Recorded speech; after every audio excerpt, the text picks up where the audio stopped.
في البدء كان الكلمة والكلمة كان عند الله وكان الكلمة الله.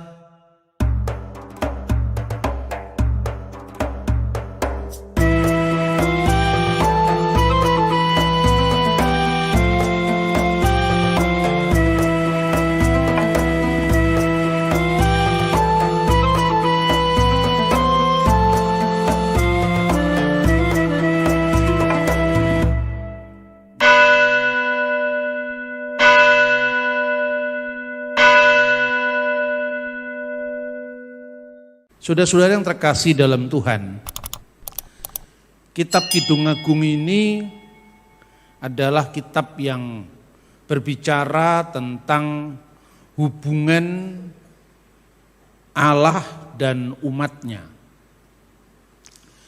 Di dalam tafsiran Yudaisme, artinya orang-orang Yahudi yang memiliki kitab sama dengan kita, itu juga dipahami sebagai hubungan antara Adonai, yaitu Tuhan, bersama kahalnya, bersama dengan jemaatnya. Ketika gereja muncul dari Yudaisme, maka gereja juga mewarisi penafsiran yang sama, tetapi secara spesifik lebih diarahkan kepada Sang Kristus sebagai firman yang menjadi manusia. Sehingga hubungan antara Allah dengan kahal atau umatnya dipahami juga sama Kristus dengan gerejanya. Jadi gereja adalah umat Allah yang baru dan Kristus adalah pernyataan Allah Israel dengan caranya yang khusus. Ketika firman itu menjadi manusia dan diam di antara kita dalam wujud inkarnasinya, yaitu Yesus Kristus.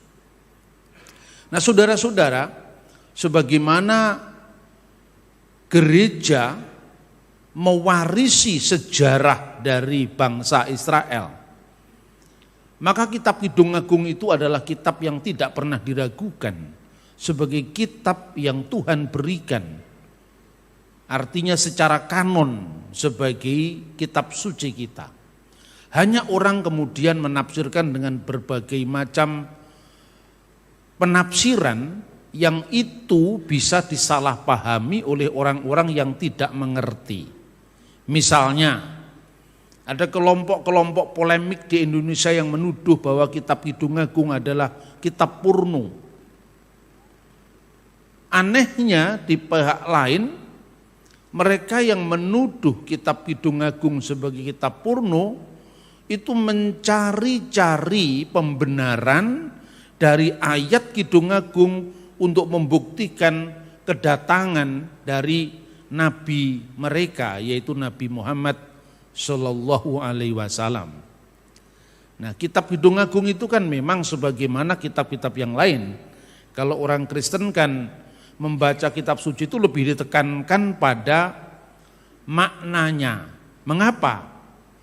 Karena Alkitab kita itu ditulis paling tidak dalam 3 bahasa. Sebagian besar untuk Perjanjian Lama ditulis dalam bahasa Ibrani, sebagian kecil dalam bahasa Aram, secara khusus itu ketika bangsa Israel, khususnya suku Yehuda dibuang ke Babel, dan sepulang dari pembuangan Babel itu bahasa Aram dipakai sebagai bahasa sehari-hari mendampingi teks asli klasik dalam bahasa Ibrani. Sementara Perjanjian Baru karena bahasa Yunani Koine sejak penaklukan Alexander Agung pada abad ketiga sebelum Masehi itu menyebar merata di bagian besar dunia dari Yerusalem ke arah barat. Maka bahasa Yunani adalah bahasa yang paling merata dipakai oleh dunia kuno saat itu, sehingga Injil Perjanjian Baru ditulis dalam bahasa Yunani. Meskipun demikian, background dari ajaran Yesus, tetap stylenya, gayanya itu adalah Hebrew Aramaik. Bahasa Yunani yang dipakai perjanjian baru pun bukan bahasa Yunani klasik ala bahasa Yunani yang dipakai Sokrates, Plato, Aristoteles, tapi bahasa Yunani koine, bahasa Yunani sehari-hari yang menunjukkan bahwa Allah lebih mementingkan makna sampainya pesan ilahi itu kepada umat manusia saat itu. Karena itu kalau umat harus diwajibkan untuk memahami kitab suci, harus belajar bahasa Ibrani secara detail, bahasa Aram secara detail, bahasa Yunani secara detail, terus ke gerejanya kapan? Nah ini beda dengan umat agama lain. Islam itu punya kitab suci hanya dalam satu bahasa, yaitu bahasa Arab. Teks-teks Quran itu muncul dari satu zaman, yaitu zamannya Nabi Muhammad. Maka tentu lebih simpel daripada kita memahami teks kitab suci mulai dari zaman awal ditulisnya kitab Torah, zamannya Nabi Musa, sampai akhir adalah surat-surat Yohanes yang ditulis sekitar tahun 90 Masehi. Jadi antara tahun 1400 sebelum Masehi sampai tahun 90 setelah Masehi. Nah ini kerumitannya. Makanya saudara-saudara, ketika sejarah itu sudah berjalan atau lewat jauh, maka di situ kan terjadi kadang-kadang itu pesan-pesannya terdistorsi. Karena apa? Bahasa di zaman Musa saja dengan bahasa di zaman kitab Nabi Daniel itu beda. Meskipun sama-sama memakai basic bahasa Ibrani. Nama-nama kalendernya, bulan-bulannya juga kadang bergeser. Pada zaman Daniel tidak ada bulan namanya bulan Tisri, yang ada Nisan misalnya. Etanim juga tidak dipakai. Nah setelah pembuangan dari Babel, kata Nisanu dalam bahasa Akkadia diserap dalam bahasa Ibrani menjadi bulan Nisan, yaitu awal musim semi. Nah itulah kira-kira situasi kompleksnya ketika kita orang Kristen membaca kitab suci.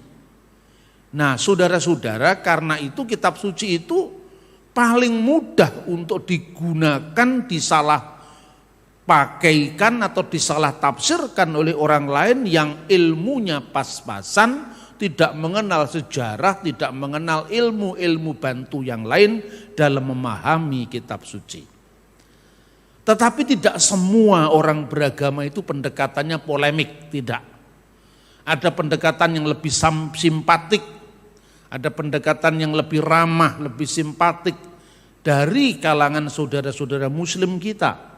Itu terbukti mereka kadang-kadang terbuka untuk mendengar dari sumbernya langsung. Sebagaimana saya sering diundang untuk memberikan kuliah tamu di beberapa IAIN. Itu menunjukkan bahwa harapan hubungan baik sekalipun kita tidak sama, tetapi kita masih bisa bersama-sama, apalagi sebagai warga bangsa Indonesia yang menjunjung tinggi Bhinneka Tunggal Ika, berbeda-beda tetapi satu. Saya bayangkan saudara-saudara, pada zaman pujangga baru, ada seorang pujangga yang namanya Amir Hamzah. Amir Hamzah itu dikenal sebagai pujangga baru dalam sastra Indonesia atau sastra Nusantara. Salah satu karya-karyanya itu malah ada yang menerjemahkan kitab Kidung Agung ini dengan pendekatan yang sangat simpatik. Judulnya adalah Sirul Asar Sulaiman, syair segala syair dari Sulaiman. Sirul Asar Sulaiman. Ketika saya SMP dulu saya pernah membaca buku itu. Dan saya baru tahu ternyata Sirul Asar Sulaiman itu terjemahan bahasa Melayu dari kitab suci kita, bagian kitab Kidung Agung. Amir Hamzah itu seorang muslim, tapi menerjemahkan kitab Kidung Agung dalam salah satu karyanya karena memang nilai kesusastraannya tinggi. Sehingga sastrawan pun mengakui bahwa kitab itu memang kitab yang punya nilai estetika, nilai keindahan yang luar biasa. Selain misalnya Amir Hamzah menerjemahkan kitab suci Hindu yang namanya Bhagavad Gita. Loh kok sekarang perbedaan itu sedemikian rupa dijadikan alasan untuk saling memaki, saling mengumpat, sekalipun sebetulnya sejarah bangsa ini memiliki keberdampingan damai antar umat beragama. Nah oleh karena itu tatkala misalnya saya menjawab kritik teman-teman polemikus Islam terhadap Kristen, saya tidak pernah akan menyerang agama orang lain. Tetapi hanya bagian-bagian yang disalahpahami saya jelaskan, saya luruskan dalam suasana saling berbagi. Nah, teks yang tadi kita baca, yaitu kitab Kidung Agung pasal 5 ayat 16, itu dalam bahasa aslinya ya ada kata Muhammadim.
Muhammad atau satu akar dengan kata Ahmad Muhammad, tapi itu hanya mirip bunyi, tidak ada hubungan arti sama sekali. Mirip kalau saudara-saudara mendengar kata Narto dalam bahasa Jawa sama Naruto, kira-kira mirip apa tidak? Mirip kan? Tapi Naruto itu orang Jepang, Narto itu orang Wonogiri.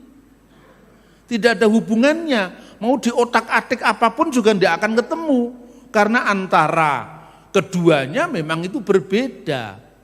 Dua bahasa yang berbeda, ada banyak yang seperti itu.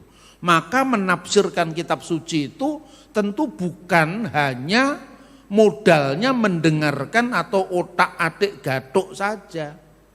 Nah, itu saudara-saudara. Kemudian justru yang seakar dengan kata Arab terpuji itu bukan Mahmadim atau Muhammad atau Muhammadim dalam bahasa Ibrani. Tetapi dalam bahasa Ibrani digunakan kata akar kata yadah menjadi hodu. Misalnya ya dalam bahasa Ibrani hodu ladunai kitof kile ulam hasdu di dalam Mazmur pasal 136 misalnya ya.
untuk selama-lamanya kasih setianya. Jadi itu akar kata yang pertama. Akar kata yang kedua yang seringkali diterjemahkan dengan pujian itu adalah halal. Dari kata halal yang artinya sama, yaitu memuji. Misalnya haleluya, halelu pujilah, yah itu bentuk singkat dari tetragramaton, yaitu Allah Israel, Yod, He, Vav, He, yang dibaca oleh kaum akademisi sebagai bacaan perkiraan Yahweh. Tetapi bacaan yang sesungguhnya memang Alkitab tidak menyebutkan konsonannya seperti apa, ya. Kemudian haleluya, halelu et Adonai, pujilah Tuhan min hasemayim yang ada di surga, haleluhu bamromim, terpujilah dia atau pujilah dia di tempat yang tinggi. Jadi kata yang justru berarti terpuji itu adalah halal, yang menjadi kata halal, haleluya, dan yang kedua yadah, bentuk yang yang sering muncul dalam kitab suci itu adalah hodu. Hodu laduni ha adunim kile olam hastu misalnya. Nah, jadi artinya secara keserumpunan bahasa memang berbeda. Ya, sekalipun bahasa Ibrani dengan bahasa Arab dan bahasa Aram itu sesungguhnya serumpun, tapi ada kata-kata tertentu yang bunyinya mirip tapi artinya beda. Coba Anda bandingkan antara bahasa Sunda dengan bahasa Jawa. Itu kan sebetulnya satu rumpun. Rumpun bahasanya itu adalah bahasa Jawa kuno yang dipakai di Jawa, kemudian Sunda dan Bali. Itu satu rumpun sebetulnya. Maka prasasti-prasasti Gajah Mada yang muncul dari abad 14 dari zaman Majapahit, prasasti Balitung di Kerajaan Jawa Timur di abad ke-10, itu sebetulnya mirip satu sama lain, termasuk prasasti Sunda kuno seperti misalnya prasasti satu naskah kuno yang namanya Siska Kanda Ingkarsian dan beberapa prasasti yang cukup mendukung itu mirip satu sama lain. Tapi kalau bentuknya sekarang Anda bisa lihat misalnya kata amis dalam bahasa Sunda dan amis dalam bahasa Jawa ini kan bukan hanya mirip tapi sama kan. Tapi amis dalam bahasa Jawa yaitu berbau tidak sedap. Sementara amis dalam bahasa Sunda artinya manis. Nah, ini artinya apa? Kemiripan bunyi atau kesamaan bunyi itu sekalipun bahasa serumpun tidak selalu berarti sama. Begitu juga antara bahasa Arab dan bahasa Ibrani dan bahasa Aram. Nah, sekarang apa sebenarnya yang menjadi akar dari kata terpuji dalam bahasa Ibrani tadi sudah kita lihat ya. Sekarang kita bisa melihat mahmad atau mahemat dalam rangkaian kalimat yang bermakna negatif. Jadi artinya kalau itu dijadikan alasan untuk nubuat Nabi Muhammad hanya karena kata-kata mirip, dan itu diulang-ulang dalam berbagai tayangan di video. Hikumam takim wekulo mahmadim zehdoti wezehroi benot Yerusalem. Baik oleh Zakir Naik, Ahmad Didat dulu, sampai sekarang di polemikus-polemikus muslim selalu muncul itu. Saya selalu mengatakan, kalau kita berbeda bukan berarti kita harus saling menyerang. Tapi dalam hal ini Anda salah karena kemiripan bunyi tidak bisa diartikan sebagai sama atau kesamaan. Nah, saya ingin memberikan contoh misalnya Hosea pasal 6 ayat 9. Ini ya, Hosea pasal 6 ayat 9. Sebab walaupun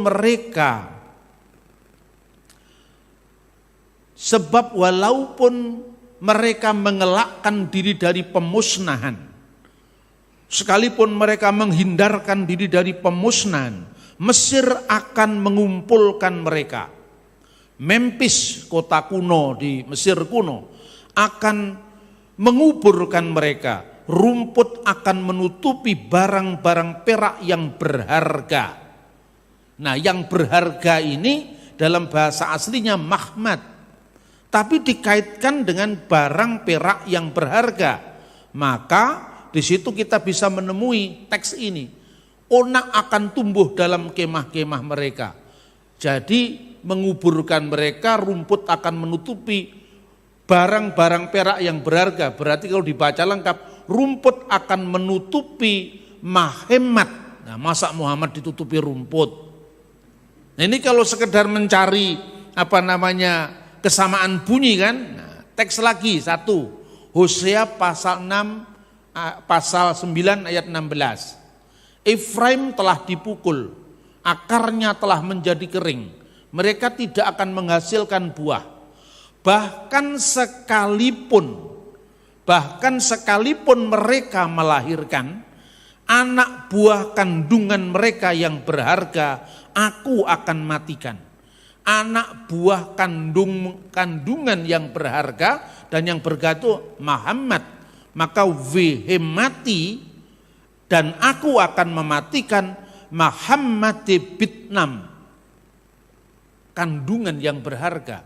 Kalau diterjemahkan secara harafiah akan lucu. Kalau Muhammad sini dipakai untuk membuktikan kenabian Muhammad. Bahkan sekalipun mereka melahirkan anak, Muhammad bitnam, aku akan mematikannya. Masa Muhammad akan dibunuh? Kan ya enggak kok. Lah itu banyak sekali teks-teks yang begini yang kemudian apabila itu dibaca lepas konteks, itu akan tidak cocok dengan tuntutan Islam sendiri. Karena apa? Ya memang itu bukan untuk Nabi Muhammad. Gitu loh. Saya pun ketika menyebut Muhammad kan saya selalu menyebut Nabi. Bukan berarti Nabi menurut Kristen, Nabi menurut mereka, kan gitu kan. Loh, saya seringkali orang Kristen yang model-model keras itu juga negur saya. Saya perhatikan Pak Bambang kalau menyebut nama Muhammad selalu dengan nada hormat, lengkap dengan sallallahu alaihi wasallam. Lah kalau saya menyenangkan tetangga saya kan dapat pahala.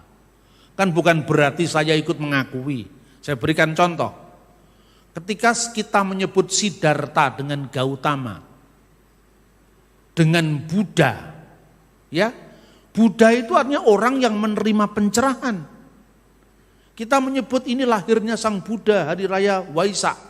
Apakah berarti orang Kristen mengakui Sang Buddha sebagai pencerah kita? Tidak. Itu karena sopan santun dalam pergaulan sosial. Kan gitu kan? Tapi kenapa Buddha dengan Kristen jarang bertabrakan? Karena enggak mirip sama sekali. Justru karena Naruto dengan Naruto tadi mirip, maka sering tabrakan kan gitu kan? Enggak mirip sama sekali. Hindu punya Maharshi, ya kan? Kita punya Nabi. Tapi enggak mirip sama sekali kan? Buddha punya Sakya Muni atau punya Bodhisattva atau Sang Buddha, kita enggak ada. Kita ada Nabi, Kristus, ya kan? Tidak mirip. Konghucu dengan Kristen enggak mirip, maka enggak pernah tabrakan karena memang tidak ada kemiripan yang diperebutkan apa. Tapi Islam, Kristen, Yahudi itu mirip satu sama lain. Islam mengenal Nabi, Yahudi mengenal Nabi, Kristen mengenal Nabi. Padahal definisinya belum sama. Maka kemudian bertengkar, ya kan? Berebut klaim, kan begitu kan? Kristen mengenal Rasul, Islam mengenal Rasul, kemudian saling klaim mana yang benar. Yesus itu sendiri disebut Rasul dalam Ibrani pasal 3 ayat 1. Kenapa kamu jadikan Tuhan?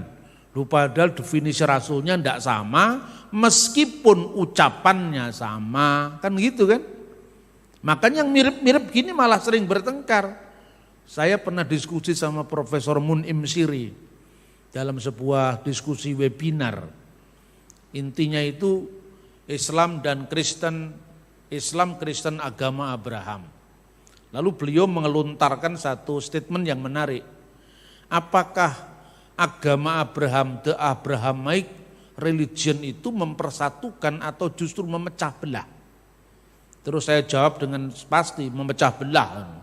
Karena apa? Definisinya aja belum sama, kok kita kemudian mau menyamakan. Mempersatukan yang apa? Dalam banyak hal kita tidak sama kok. Satu contoh misalnya, sekalipun para ahli ilmu agama-agama menganggap Yahudi, Kristen, dan Islam itu agama Abraham, justru pertengkaran dimulai karena klaim Abraham itu. Sejumlah tafsir Islam mengatakan bahwa apa yang disebut ayat Quran, bigulamin halim, dengan anak yang santun, anak yang sabar, itu adalah Ishak. Menurut tafsir misalnya Muqatil bin Sulaiman, ada yang mengatakan Ismail menurut tafsir Ibnu Katsir. Maka itu pun menjadi pertengkaran bukan hanya antara orang Kristen, Yahudi, dan Islam, tetapi antara Islam sendiri, mana yang dikorbankan, Ishak atau Ismail. Karena di Islam ada dua versi, sementara Kristen dan Yahudi bertengkar soal lain, soal bahwa yang dikorbankan itu Ishak, Yahudi dan Kristen sama. Bahkan seluruh Alkitab kuno manapun juga, termasuk naskah Laut Mati Qumran yang berasal dari tahun 100 sebelum Masehi, Septuaginta dari tahun 300 sebelum Masehi, sampai Targum yang berasal dari abad 2 sebelum Masehi, ada yang abad 8 setelah Masehi ya. Ada yang Targum abad 2 setelah Masehi, misalnya Targum Onkelos. Ada Targum yang berasal dari abad setelah Islam, misalnya Targum Yonatan atau Pseudo Yonatan. Itu mengatakan semuanya adalah Ishak. Nah, sementara dalam ajaran Islam ada Ishak, ada Ismail. Itu baru soal satu. Belum lagi soal-soal yang lain. Misalnya ada teman-teman yang selalu nyerang iman Kristen. Kalau Kristen itu mengikuti Abraham, kalau Kristen itu agama Abraham, kenapa dia tidak taat? Mana tidak taat? Kenapa ada orang Kristen yang tidak disunat? Padahal perjanjian Abraham kan sunat.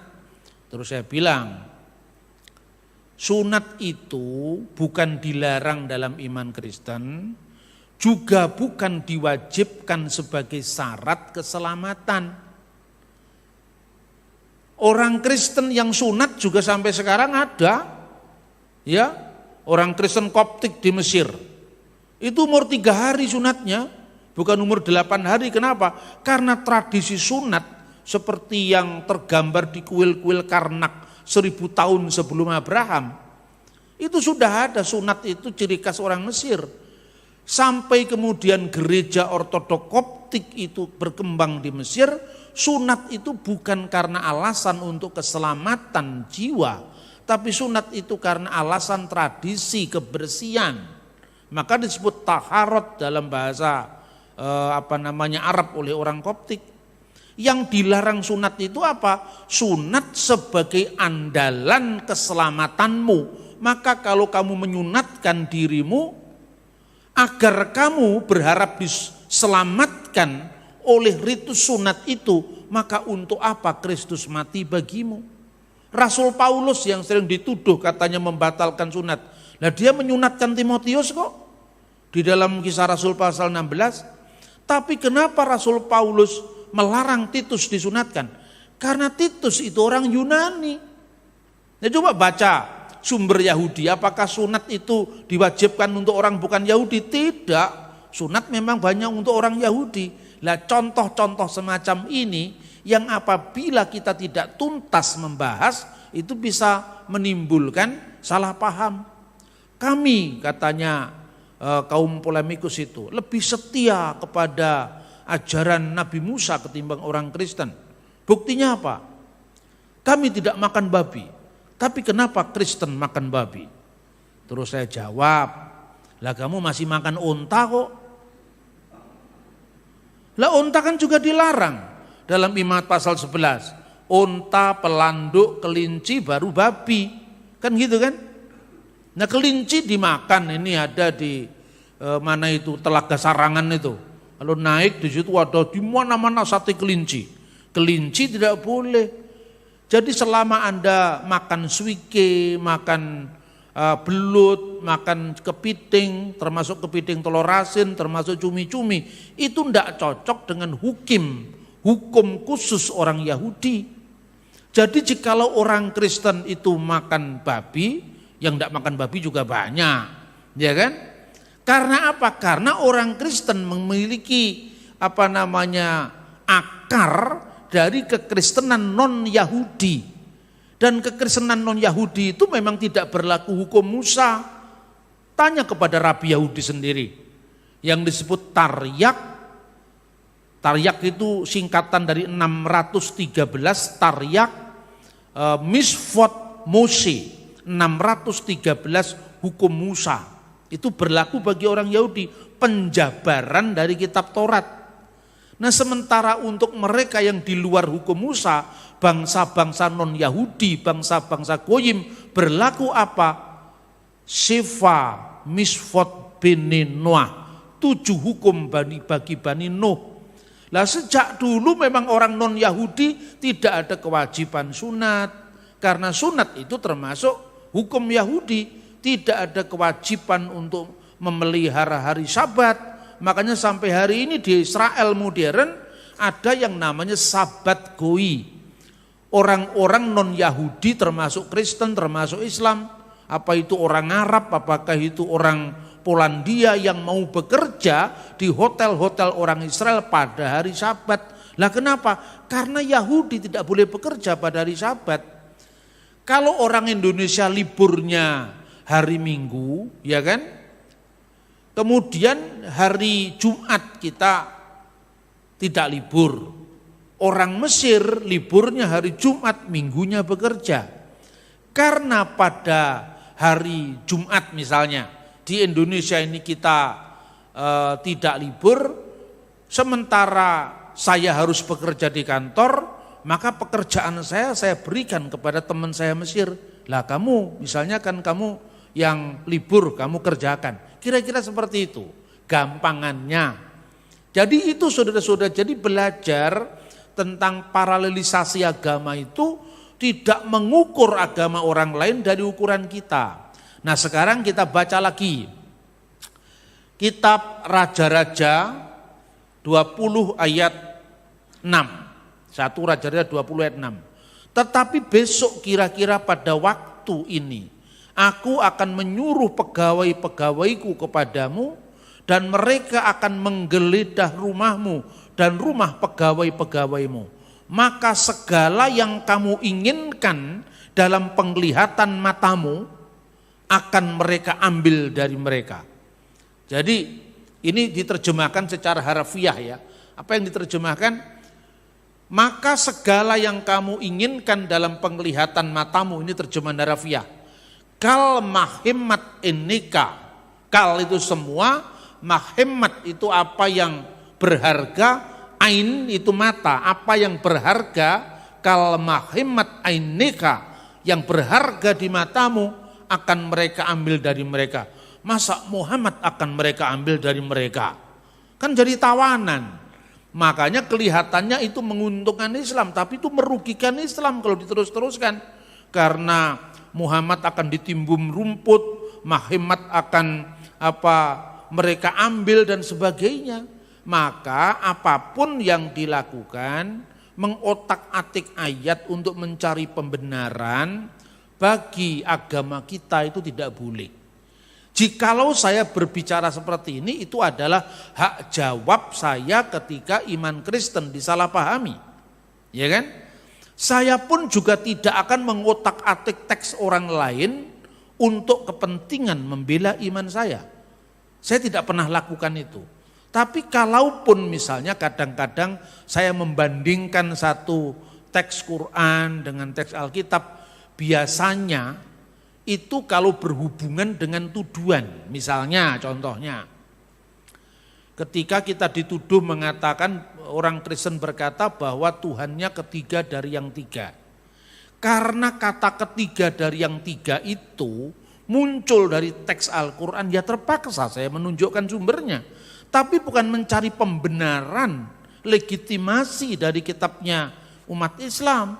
Karena dalam Al-Quran dikatakan laqad kafaral ladina qalu innallaha salisu salasa. Sungguh telah kafir orang yang mengatakan bahwa sesungguhnya Allah itu ketiga dari yang tiga.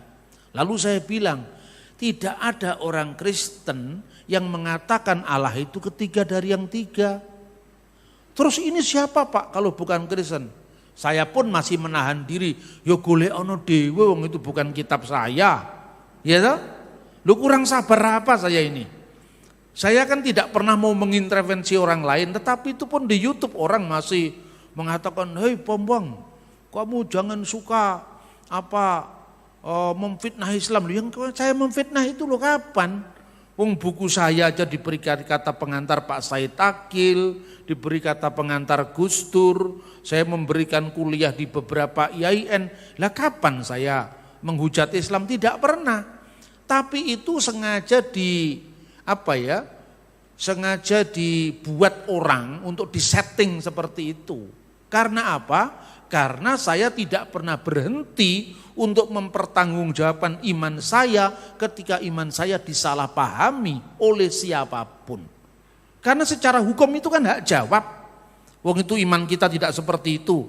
Maka saya katakan, cobalah kamu cari di mana ada orang Kristen yang berdoa, ya, atau yang berteologi.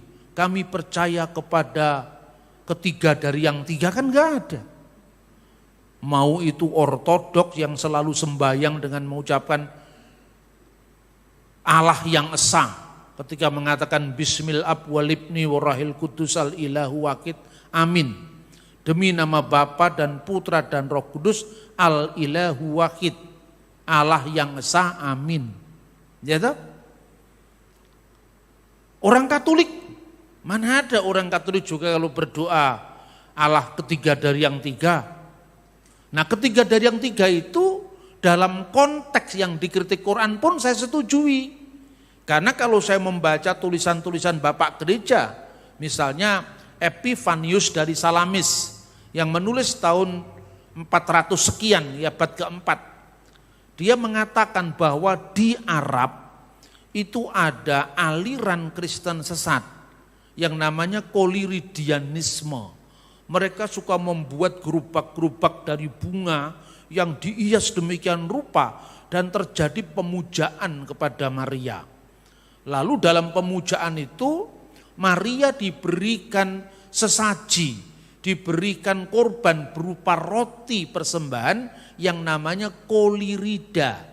Makanya aliran sesat itu dinamakan koliridianisme. Makanya dalam Quran dikatakan anta hulta linnasit taqiduni wa ummiya ilahaini min dunillah. Apakah kamu berkata kepada manusia, jadikanlah saya Isa dan ibu saya Maryam ilahaini, menjadi dua ilah di samping Allah.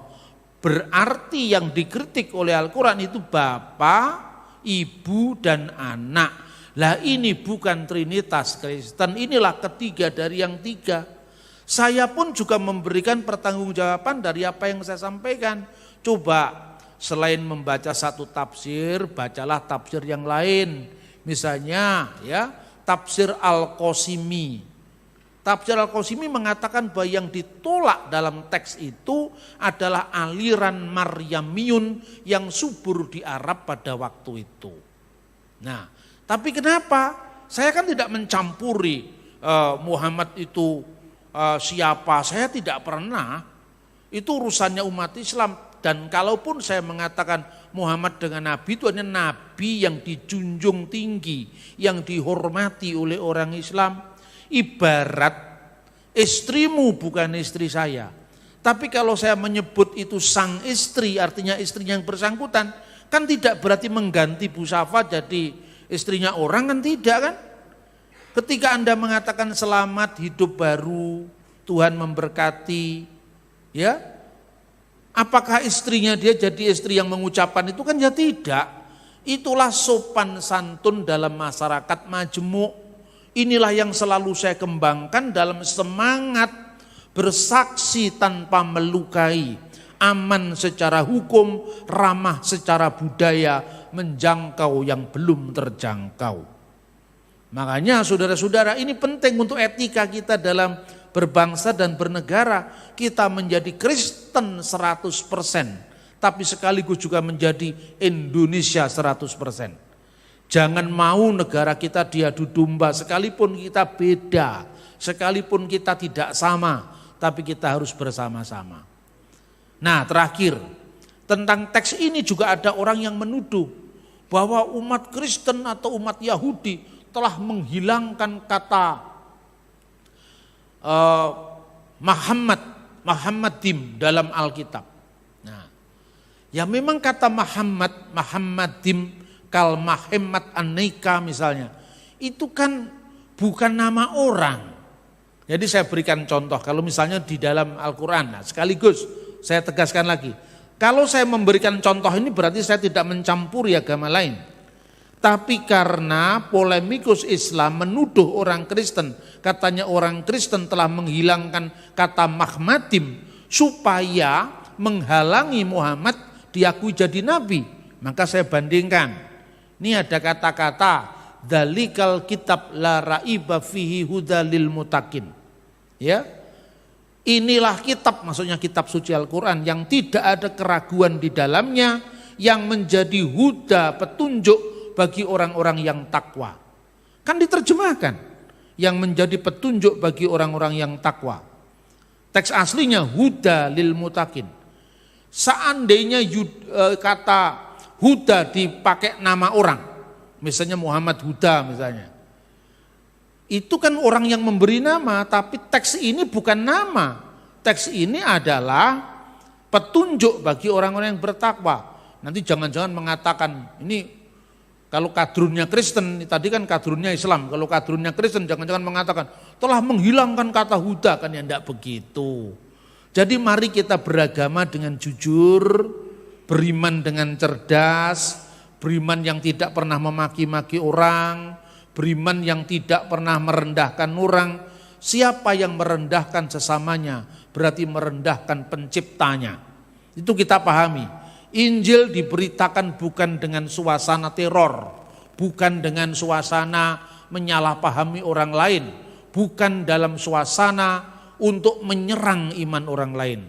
Kita memang berbeda, tetapi kita harus bisa bersama-sama. Amin, saudara-saudara. Itu yang pertama. Nanti saya masih akan menyampaikan firman Tuhan dengan tema yang berbeda. Apakah Yesaya pasal 29 ayat 12 itu merupakan bukti tentang datangnya Nabi buta huruf pada akhir zaman. Karena di situ ada kata bacalah, aku tidak bisa membaca. Nah, ini pun juga jangan disalahpahami. Karena ketika saya menyampaikan firman ini, saya sekedar untuk menunjukkan inilah iman Kristen. Iman Kristen tentu dia harus menunjukkan apa yang diimani oleh orang Kristen. Dasarnya adalah kitab suci kita sendiri, Alkitab, bukan dasarnya kitab suci orang lain. Kiranya Tuhan menambah-nambah kita hikmat supaya kita bisa beriman secara cerdas, beriman secara santun, beriman secara hormat, menghormati keberadaan yang lain, bahwa tidak sama itu tidak berarti kita tidak bisa bersama-sama. Dan barang siapa tidak bisa menghormati sesamanya yang berbeda, berarti dia tidak menghormati Tuhan yang menciptakan dengan segala macam keberagamannya. Itu pun setiap agama memiliki tugas untuk menyampaikan apa yang diyakini, kebenaran yang diyakini, asal tidak menteror orang lain. Roh Kudus akan membantu kita untuk menuntun kita ke dalam seluruh kebenaran di dalam Yesus Kristus. Amin.